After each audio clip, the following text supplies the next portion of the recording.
Hello बच्चों, हम इस वीडियो में क्लास 12th मैथ के प्रीवियस ईयर क्वेश्चन कवर करेंगे।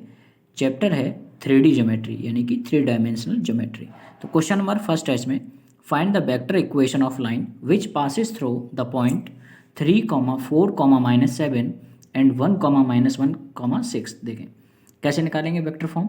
देखो vector form of a line क्या होती है बच्चों, r vector is equal to a vector plus lambda b vector, where ए क्या होता है, ए वेक्टर होता है यहाँ पे position vector of passing point, जो भी हमें पासिंग पॉइंट दिया है उसका पोजीशन वेक्टर, और ये जो बी वेक्टर है वो क्या है बच्चों, डायरेक्शन रेशियो। जैसे मान लीजिए ये कोई लाइन है जो कि इन दो पॉइंटों के नाम रख लीजिए आप ए और बी। ये कहाँ से होकर जा रही है, 3, 4, -7 से और 1, -1, 6 से। तो अब हमें सबसे पहले क्या चाहिए, ए वेक्टर। ए वेक्टर हम किसको बोलेंगे, पासिंग पॉइंट, यानी कि position vector of passing point. Passing point. अब यहाँ देखें ये लाइन कहाँ से पास होकर जा रही है, 3, 4, -7। तो बच्चों ए वेक्टर यानी कि position vector of passing point निकालने का तरीका क्या है, आप लिखेंगे ए वेक्टर। और सुने, अब ये जो पहला है, पहली वैल्यू उठाइए 3, अब इस पहली वैल्यू के साथ लगाएं आई कैप, दूसरी वैल्यू उठाइए प्लस और सेकंड वैल्यू के साथ लगाएं आप जे कैप, तीसरी वैल्यू क्या है बच्चों, -7 और इसके साथ क्या लगाएं बच्चों, के कैप। तो ये पासिंग पॉइंट आ गया हमारा A vector is equal to 3 I cap plus 4 J cap -6 के 7 के कैप। ठीक है बच्चों, अब आते हैं हम डायरेक्शन रेशियो पे। अब हमें चाहिए होगा इसका डायरेक्शन रेशियो। तो direction ratio of line a b, इस लाइन ए बी के डायरेक्शन रेशियो क्या होंगे बच्चों, देखो अगर मैं इसको x1 y1 z1 पढ़ लूँ, इसको मैं पहले वाले को पढ़ लूँ बच्चों x1, दूसरे को पढ़ लूँ y1, इसको पढ़ लूँ z1, यहाँ इसी तरह से इसको पढ़ लूँ x2, इसे पढ़ लूँ y2, इसे पढ़ लूँ z2। तो डायरेक्शन रेशियो निकालने का तरीका होता है x2 - x1, यानी कि फर्स्ट में से फर्स्ट, इसका फर्स्ट माइनस करिए, ये होगा बच्चों 1 - 3 कॉमा y2 - y1, सेकंड वाले में से सेकंड वाला माइनस करिए, -1 - 4 कॉमा z2 - z1, यानी थर्ड वाले में से इसका थर्ड माइनस करिए, 6 -7। ये आ गया हमारा क्या, डायरेक्शन रेशियो। थोड़ा सही से लिखें, -2 -5 और 7 माइनस क्या हो जाएगा बच्चों, +7 + 6 क्या होता है बच्चों, 13। अब यहाँ देखें डायरेक्शन रेशियो आ गए किसके, ए बी के। मुझे वेक्टर फॉर्म में लिखना है, तो बस थोड़ा सा काम और करना है आपको। क्या, पहले वाले के साथ आई कैप, दूसरे वाले के साथ जे कैप और तीसरे वाले के साथ आपको क्या करना है बच्चों, के कैप लिख देना है। अब सुनो, हमारे पास ए वेक्टर है, बी वेक्टर है, तो हम कहेंगे so vector form of a line, ये क्या हुई आपकी, r vector is equal to a vector plus lambda b vector. R vector is equal to a vector, a vector क्या है बच्चों, 3 I cap 4 + 4 J cap -6 7 k cap plus lambda b vector. B vector क्या है हमारा बच्चों, -2 i cap -5 j cap plus 13 k cap. यह हुआ बच्चों क्वेश्चन नंबर फर्स्ट कंप्लीट।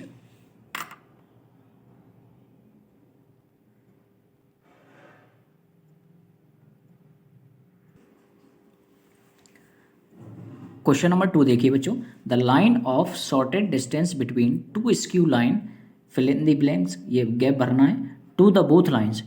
दो स्क्यू लाइन आपको दे रखी हैं, तो सबसे पहले आप जानिए स्क्यू लाइन क्या होती हैं। तो बच्चों देखें, स्क्यू लाइन ऐसी लाइंस होती हैं जो कभी नाइदर इंटरसेक्टिंग हो। कैसी हो बच्चों, नाइदर इंटरसेक्टिंग, ऐसी लाइनें जो कैसी हो, नाइदर इंटरसेक्टिंग नॉर पैरेलल। कैसी हो बच्चों, नाइदर इंटरसेक्टिंग नॉर पैरेलल।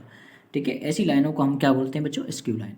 अब उन्होंने हमसे पूछा है, ये जो दो स्क्यू लाइन है, ये आप देख रहे हैं आप डायग्राम में, ये दो स्क्यू लाइन है, इनके बीच की जो ये शॉर्टेड डिस्टेंस होती है। अब शॉर्टेड डिस्टेंस ये जो होती है, ये जो शॉर्टेड डिस्टेंस है वो दोनों लाइन के साथ कैसी होती है। तो बच्चों ये जो शॉर्टेड डिस्टेंस होती है ये दोनों लाइंस के साथ परपेंडिकुलर होती है। कैसी होती है बच्चों, परपेंडिकुलर। तो यहाँ क्या फिल करेंगे, perpendicular perpendicular to both lines, ठीक है। और ये जो डिस्टेंस होती है वो कैसी होती है, यूनिक। कैसी होती है परपेंडिकुलर डिस्टेंस, यूनिक। तो क्वेश्चन नंबर होगा बच्चों सेकंड कंप्लीट। क्वेश्चन नंबर 3 देखिए, if a line makes 90 degree 135 degree and 45 degree with the x by z axis, find the direction cosine. तो बच्चों डायरेक्शन कोसाइन कैसे निकालते हैं, देखें ये जो फर्स्ट एंगल है इसे मानिए आप अल्फा, सेकंड वाले को आप मानिए बीटा और थर्ड वाले को आप मानिए गामा। ये जो अल्फा बीटा और गामा होते हैं इनको हम बोलते हैं बच्चों डायरेक्शन एंगल। क्या बोलते हैं बच्चों, डायरेक्शन एंगल्स। अगर इन्हीं एंगल का कोसाइन ले लिया जाए, यानी कि यहाँ देखें आप कॉस अल्फा, इसका कोसाइन लिया जाए तो कॉस बीटा, इसका कोसाइन लिया जाए तो क्या बचेगा बच्चों, कॉस गामा। तो इन्हीं को हम बोलते हैं डायरेक्शन कोसाइन। हमसे पूछा है कि आप जो है हमें डायरेक्शन कोसाइन बताइए। तो डायरेक्शन कोसाइन बस अल्फा की वैल्यू रखिए, अल्फा की वैल्यू हमें कितनी दे रखी है 90 बच्चों, बीटा की वैल्यू हमें कितनी दे रखी है 135, कॉमा गामा की वैल्यू हमें कितनी दे रखी है बच्चों 45। यहाँ देखें कॉस 90 की वैल्यू क्या होती है बच्चों 0, कॉस 135 की वैल्यू क्या होती है बच्चों माइनस का 1/√2, कॉस 45 की वैल्यू क्या होती है बच्चों 1/√2। तो ये आपके क्या आ गए बच्चों डायरेक्शन कोसाइंस, डीसीज, ठीक है, ऑफ ए लाइन। ये आपका क्वेश्चन नंबर हुआ थर्ड कंप्लीट। क्वेश्चन नंबर 4 देखिए बच्चों, हमसे पूछा है find the vector equation of a line which passes through the point 3, 4, 5। एक लाइन है जो कहाँ से पास कर रही है 3, 4, 5 से, और ये पैरेलल टू द वेक्टर किसके साथ पैरेलल है 2i cap plus 2j cap minus 3k cap, ठीक है। तो हमें चाहिए क्या बच्चों vector equation of a line. तो देखें vector equation of a line क्या होती है, मैंने अभी बताया था थोड़ी देर पहले। वेक्टर इक्वेशन ऑफ लाइन क्या होती है बच्चों, r vector is equal to a vector plus lambda b vector, where a vector क्या होता है, ए वेक्टर होता है position vector of passing point. तो मैंने ए वेक्टर निकालने का तरीका क्या बताया था, ये जो पासिंग पॉइंट है बस पहले वाले में आई कैप लगाएं 3i कैप, प्लस दूसरे वाले नंबर के साथ आप क्या लगाएं जे कैप, फिर नेक्स्ट प्लस लगाएं, फिर तीसरे वाले नंबर के साथ क्या लगाएं बच्चों 5 और 5k कैप प्लस लैम्डा, और ये किसके साथ पैरेलल है बी वेक्टर, यानी कि जो कि हमें क्या दे रखा है पैरेलल वेक्टर, यानी कि 2i cap plus 2j cap minus का 3k कैप। तो वेक्टर इक्वेशन ऑफ लाइन क्या बनी बच्चों, ये आपके सामने है। ये आपका क्वेश्चन नंबर 4 हुआ कंप्लीट। क्वेश्चन नंबर 5 देखिए बच्चों, what are the direction cosine of a line which makes equal angle with the coordinate axis. Coordinate axis का मतलब है कोई एक लाइन है जो एक्स एक्सिस के साथ जितना एंगल बना रही है, मान लीजिए अल्फा एंगल बना रही है, उतना ही एंगल बाई एक्सिस के साथ बना रही है, इसको भी आप अल्फा माने, और जेड एक्सिस के साथ भी कितना एंगल बना रही है बच्चों अल्फा। तो ये हमारे क्या हो गए डायरेक्शन एंगल। अब मुझे पूछा उस लाइन के डायरेक्शन कोसाइन बताइए। तो डायरेक्शन कोसाइन के लिए मैंने क्या बताया था बच्चों, मैंने कहा था ये जो है इनका आप कोसाइन ले लीजिए। तो फर्स्ट एंगल कौन है कॉस अल्फा, तो डायरेक्शन कोसाइन हो गया आपका एलोंग एक्स एक्सिस कितना हुआ बच्चों कॉस अल्फा, ये क्या हो गया बच्चों कॉस, फिर से कॉस अल्फा क्योंकि दोनों एंगल कैसे हैं बराबर हैं, इसी तरह से ये भी कॉस अल्फा। तो ये हमारे क्या आ गए बच्चों डायरेक्शन कोसाइन। अब एक बात ध्यान रखिए, ये जो डायरेक्शन कोसाइन होते हैं इनको हम एल एम एन इनसे डिनोट करते हैं, और इन तीनों के बीच में एक रिलेशन आपको पढ़ाया जाता है जो कि होता है एल का square plus m square plus n square equal to 1। अब यहाँ देखें एल की वैल्यू हमारे पास क्या है कॉस अल्फा, तो कॉस अल्फा का स्क्वायर करेंगे तो कॉस स्क्वायर अल्फा। एम की वैल्यू क्या है हमारे पास कॉस अल्फा, तो कॉस स्क्वायर अल्फा। एन की वैल्यू क्या है कॉस अल्फा यानी कि cos square alpha is equal to 1। ये देखो कितनी बार लिखा है कॉस स्क्वायर अल्फा 3 टाइम्स, तो 3 into cos square alpha equal to 1, cos square alpha equal to 1/3, square हटाइए तो रूट लगेगा, तो cos alpha is equal to क्या आ गया बच्चों प्लस माइनस का 1/√3। ठीक है बच्चों। अब लेकिन हमसे कॉस अल्फा नहीं पूछा, हमसे क्या पूछा था डायरेक्शन कोसाइन। तो डायरेक्शन कोसाइन हमारे क्या थे डीसी हमारे कितने थे, पहला हमारा डीसी था कॉस अल्फा, दूसरा डीसी हमारा क्या था कॉस अल्फा, नेक्स्ट फिर अगेन कॉस अल्फा। ये हमारे क्या है डायरेक्शन कोसाइंस। तो कॉस अल्फा की वैल्यू क्या आ गई बच्चों यहाँ रख दीजिए प्लस माइनस का 1/√3 कॉमा प्लस माइनस का 1/√3। इसी तरह से यहाँ भी प्लस माइनस का 1/√3। तो इस लाइन के डायरेक्शन कोसाइन कितने आ गए ये। और ये क्वेश्चन मोस्ट रिपीटेड है, ये ध्यान रखना, इसको जरूर पढ़ के जाएं। क्वेश्चन नंबर 5 हुआ कंप्लीट। क्वेश्चन नंबर 6 देखिए बच्चों, A line passing through the point with position vector. ये देखें पोजीशन वेक्टर दे रखे हैं किसके, पासिंग पॉइंट के, कितने, यानी कि हमें ए वेक्टर दिया हुआ है 2i माइनस जे कैप प्लस का 4k। जहाँ लिखा हो पासिंग पॉइंट, समझ जाइए, पासिंग थ्रू या पासिंग पॉइंट लिखा हो चाहे पासिंग थ्रू लिखा हो, आप समझें वो क्या वेक्टर है, हमेशा ए वेक्टर। अब सुने, is in the direction of vector this, चाहे लिखा हो is in the direction of vector, या फिर इसी की जगह ये लोग एक और शब्द इस्तेमाल करते हैं और पैरेलल टू द वेक्टर, चाहे लिखा हो is in the direction of vector या लिखा हो पैरेलल टू दी वेक्टर, ये हमेशा किसका काम किया करेगा बच्चों, बी वेक्टर का। ये किसका काम करेगा बच्चों, बी वेक्टर का। तो अब इस क्वेश्चन में हमसे पूछा है find the equation of line in Cartesian form. Cartesian form पूछी है लाइन की। तो मैं यहाँ पर आपको दोनों फॉर्म बता दे रहा हूँ, वेक्टर फॉर्म भी बता दे रहा हूँ और कार्टेशियन फॉर्म भी बता दे रहा हूँ। देखें बच्चों, मैंने अभी बताया था अगर इसकी वेक्टर फॉर्म लिखी जाए तो वेक्टर फॉर्म क्या होगी, वेक्टर फॉर्म होगी बच्चों r vector is equal to a vector plus lambda b vector. अब यहाँ देखें ए वेक्टर हमें क्या दिया है 2i माइनस का j प्लस का 4k plus lambda b vector हमारा क्या है, ये है हमारा i प्लस j माइनस का 2k। ठीक है बच्चों, ये बात आ गई। अब कार्टेशियन फॉर्म देखिए, कार्टेशियन फॉर्म क्या होती है, यहाँ पे देखो मैंने साइड में लिखा है Cartesian form of a line क्या होती है, x minus x1 upon A, y minus y1 upon B, z minus z1 upon C. ठीक है बच्चों, ये x1 y1 z1 ये क्या होते हैं हमारे पासिंग पॉइंट। तो देखिए सबसे पहले x1 y1 z1 पता करिए, ये कहाँ से पास कर रही है, ये पास कर रही है जिसके पोजीशन वेक्टर हमें दिए हैं। देखो x1 क्या होगा, ये i हटाइए केवल 2 लिखिए, ये आ गया हमारा x1। अब सुने j का कोफिशिएंट देखो कौन है बच्चों, -1, ये हो गया आपका y1, यही तो है पासिंग पॉइंट। अब यहाँ देखें k का कोफिशिएंट क्या है बच्चों 4, तो ये आपका काम करेगा 4, ये आपका क्या है यहाँ पर पासिंग पॉइंट। ठीक है, अब यहाँ देखें ये जो नीचे ए बी सी हैं ये क्या है बच्चों, ये बी वेक्टर, ये जो डायरेक्शन रेशियो था इसी का काम करेंगे। यहाँ से ए बी सी क्या होंगे, यहाँ इस बी वेक्टर से निकालेंगे। आई का कोफिशिएंट देखो कौन है बच्चों 1, जे का कोफिशिएंट कौन है बच्चों 1, के का कोफिशिएंट कौन है -2, ये ए बी सी का काम करेंगे। तो कार्टेशियन फॉर्म क्या हुई बच्चों, x माइनस का x1 upon A, y minus y1 upon B, z minus z1 upon C. x minus x1 की वैल्यू क्या है बच्चों 2 अपॉन ए की वैल्यू क्या है 1, y माइनस y1 की वैल्यू क्या है हमारे पास -1 अपॉन बी की वैल्यू हमारे सामने क्या है 1, z माइनस z1 की वैल्यू क्या है बच्चों 4 अपॉन सी क्या है, ये देखो -2। तो ये आ गई हमारी क्या, ये बच्चों आ चुकी हमारी कार्टेशियन फॉर्म। थोड़ा मैं इधर लिख दे रहा हूँ साइड में सॉल्व करके, ये बन जाएगा x minus 2 whole upon 1 is equal to, यहाँ देखें माइनस माइनस क्या बन जाएगा बच्चों प्लस, यानी y plus 1 whole upon 1 is equal to z minus का 4 अपॉन -2। ये आपका क्वेश्चन नंबर होगा 6 कंप्लीट।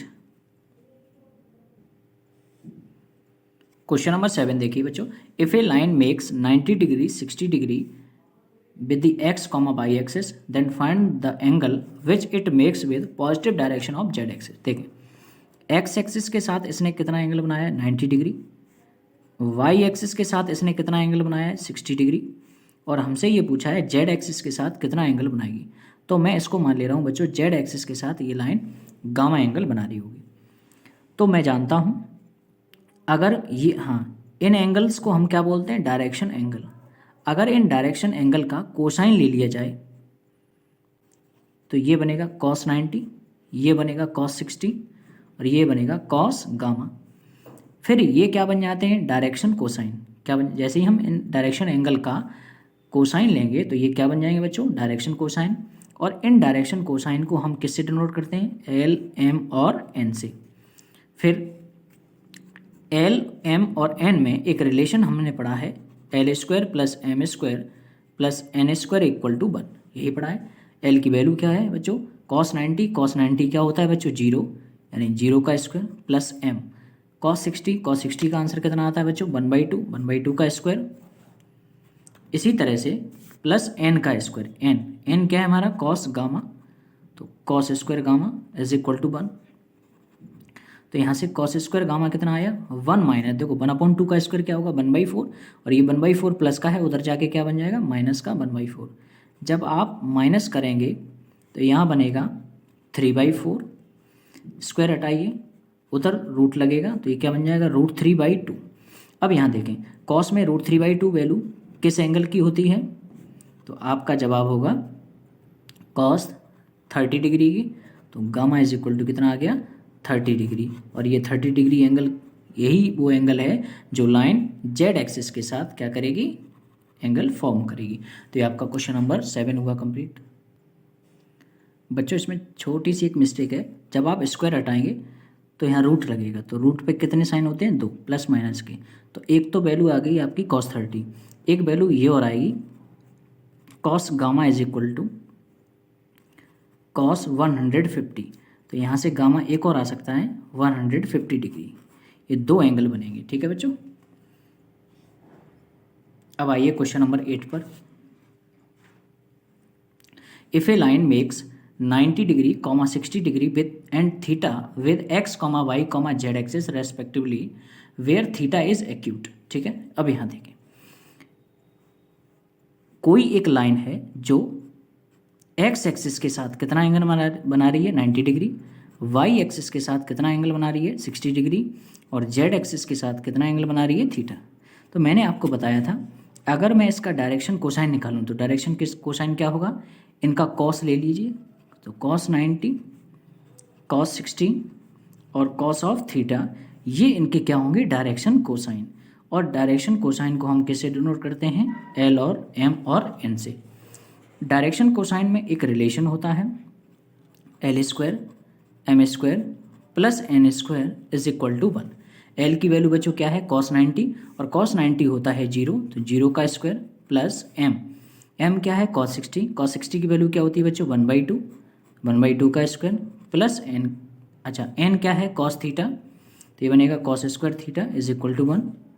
अब यहाँ देखें, cos square theta is equal to, देखें 1/2 का स्क्वायर करेंगे तो 1/4, 1/4 उधर जाएगा तो क्या बनेगा, माइनस के 1/4। यहाँ देखें बच्चों, cos square theta is equal to 3/4। जैसे ही आप स्क्वायर हटाएंगे तो यहाँ पर लगेगा रूट, और रूट पर होते हैं 2 साइन, इसलिए यहाँ पर √3/2 आएगा। अब यहाँ देखें एक बात ध्यान से, यहाँ दे रखा है where theta is acute angle, यहाँ से कॉस थीटा, एक तो मैं लिख दूंगा √3/2, यहाँ से एक और है cos theta is equal to minus √3/2। यहाँ से बच्चों 2 वैल्यू आएंगी, कॉस थीटा ये वैल्यू किसकी होती है, कॉस 30 की, तो यहाँ आप देखेंगे थीटा की वैल्यू आ गई बच्चों 30 डिग्री, और यहाँ से आएगी वैल्यू कॉस 150 डिग्री, यहाँ से थीटा की वैल्यू आएगी बच्चों 150 डिग्री।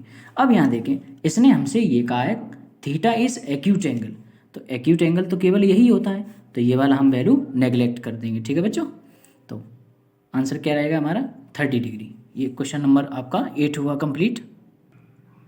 क्वेश्चन नंबर 9 देखिए बच्चों, the equation of line is 5x - 3 is equal to 15y + 7 is equal to 3 minus का 10z, write the direction cosine of this line.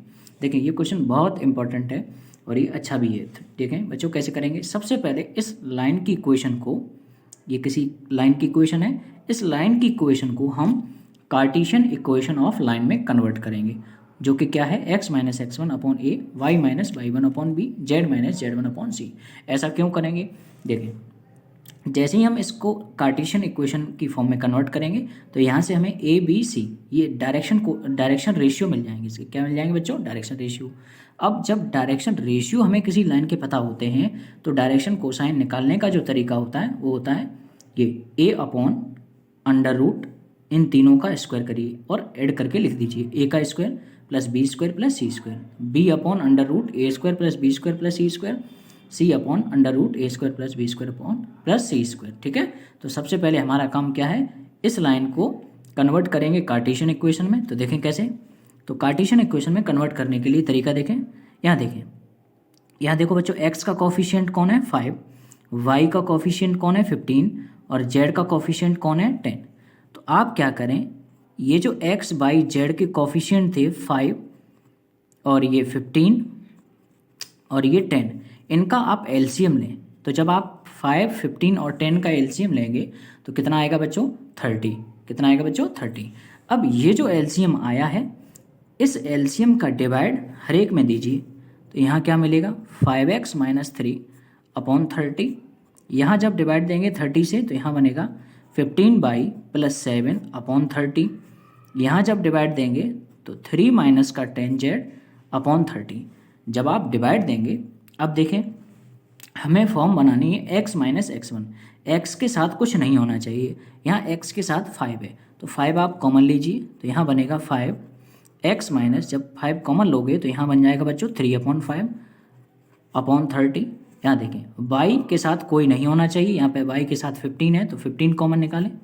यहाँ बनेगा y माइनस 7 अपॉन 15। कॉमन लेने का मतलब है डिवाइड दे रहे हैं बस 30। यहाँ से देखें z के साथ कोई नहीं होना चाहिए, z के साथ यहाँ पे कौन है बच्चों माइनस का 10, तो माइनस 10 कॉमन निकालें। यहाँ बचेगा z माइनस का 3 अपॉन 10। ठीक है बच्चों, होल अपॉन 30। अब ये जो 5 है इसको मैं बच्चों ऐसे लिख दे रहा हूँ, देखो कैसे लिख दे रहा हूँ 30 अपॉन में 5, तो कोई दिक्कत। ये 15 को मैं 30 के डिवाइड में ले आ रहा हूँ,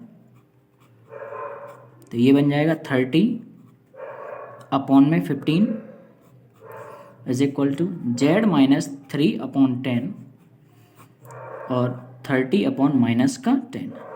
अब यहाँ देख रहे हैं आप, ये कुछ इस जैसी फॉर्म बन गई कार्टेशियन इक्वेशन।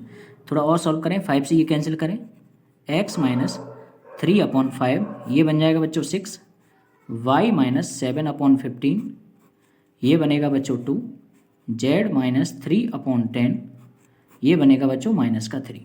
अगर मैं अब इस इक्वेशन को कार्टेशियन इक्वेशन की जर्नल फॉर्म से कंपेयर कराऊं, तो अब आप यहाँ देख रहे हैं जैसे ही मैं कंपेयर कराऊंगा तो मुझे इस लाइन के डायरेक्शन रेशियो पता चल जाएंगे। देखो x minus x1, y minus y1, z minus z1, a b c, ये जो नीचे वैल्यू लिखी है अब ये क्या है आपकी डायरेक्शन रेशियो। तो a की वैल्यू क्या आ गई बच्चों, a की वैल्यू आ चुकी है हमारे पास 6, b की वैल्यू क्या आ चुकी है हमारे पास 2, c की वैल्यू क्या आ गई बच्चों माइनस का 3। अब मुझे क्या चाहिए बच्चों, इसके डायरेक्शन कोसाइन। ठीक है, ये ए बी सी हमारे पास क्या आ गए डायरेक्शन रेशियो, ये क्या आ चुके हमारे पास डायरेक्शन रेशियो, और मुझे क्या चाहिए direction cosine.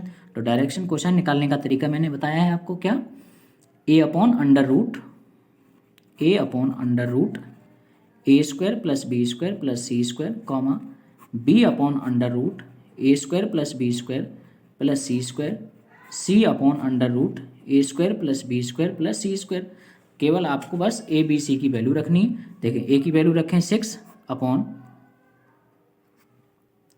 Upon under root, देखें 6 का स्क्वायर प्लस 2 का स्क्वायर प्लस माइनस 3 का स्क्वायर। ठीक है, कॉमा b की वैल्यू क्या है 2 होल अपॉन, देखो 6 का स्क्वायर प्लस 2 का स्क्वायर माइनस 3 का होल स्क्वायर कॉमा c की वैल्यू क्या है minus 3 whole upon under root 6 square plus 2 square plus minus 3 का होल स्क्वायर। जब आप होल स्क्वायर सॉल्व करेंगे तो देखो क्या मिलेगा बच्चों, मैं थोड़ा इधर कर दे रहा हूँ नेक्स्ट पेज पर। तो एक मिनट आप यहाँ देखें, यहाँ देख लें आप। ठीक है, ये देखें ये क्या बन जाएगा 6 अपॉन, देखो 6 का स्क्वायर क्या होता है बच्चों 36 और 2 का स्क्वायर क्या होता है 4, 36 प्लस 4 कितना बनेगा बच्चों 40 और माइनस 3 का स्क्वायर क्या होगा बच्चों 9, 40 प्लस 9 ये क्या हो जाएगा अंडर रूट 49। ठीक है, comma 2 upon under root 49 comma minus 3 upon under root 49। देखो रूट 49 किसकी वैल्यू होती है 7 की, तो ये बनेगा 6 अपॉन 7, 2 अपॉन 7 -3/7। तो ये बच्चों इस क्वेश्चन के डायरेक्शन कोसाइन आए। ये बहुत अच्छा क्वेश्चन था। ये आपका क्वेश्चन नंबर 9 हुआ कंप्लीट। क्वेश्चन नंबर 10 देखिए, if a line makes alpha beta gamma with x y comma z axis respectively then write the value of this. ठीक है, देखो जब ये अल्फा बीटा गामा ये x बाई जेड एक्सिस के साथ बनते हैं तो एक डायरेक्शन कोसाइन में एक रिलेशन होता था, मैंने अभी बताया था थोड़ी देर पहले, L² plus M² plus N² is equal to 1। और L को हमने क्या बताया था, L किसके इक्वल होता है, कॉस अल्फा के। तो L की वैल्यू रखते हैं कॉस अल्फा। M क्या होता था, कॉस बीटा यानी कॉस स्क्वायर बीटा। N क्या होता था, कॉस गामा यानी cos square gamma is equal to 1। अब यहाँ देखें, कॉस स्क्वायर अल्फा को बच्चों मैं लिख सकता हूँ 1 माइनस का साइन स्क्वायर अल्फा। इसी तरह से कॉस स्क्वायर बीटा को मैं लिख सकता हूँ 1 माइनस का sine square beta. Cos square gamma को लिख सकता हूँ मैं 1 माइनस का sine square gamma is equal to 1। ठीक है बच्चों, अब यहाँ देखें, एक 1 से ये एक 1 कैंसिल हो जाएगा। यहाँ क्या बचेगा, 1 + 1 2 माइनस इन सब में से कॉमन लीजिए, ये बचेगा माइनस का कॉमन लिया आपने तो ब्रैकेट के अंदर रहेगा sine square alpha plus sine square beta plus sine square gamma is equal to 0। ठीक है, ये माइनस ब्रैकेट, ये माइनस का ब्रैकेट है उधर ले जाइए, क्या बन जाएगा बच्चों, प्लस का ब्रैकेट, यानी कि sign square alpha plus sine square beta plus sine square gamma. इसका आंसर कितना आ गया बच्चों, 2।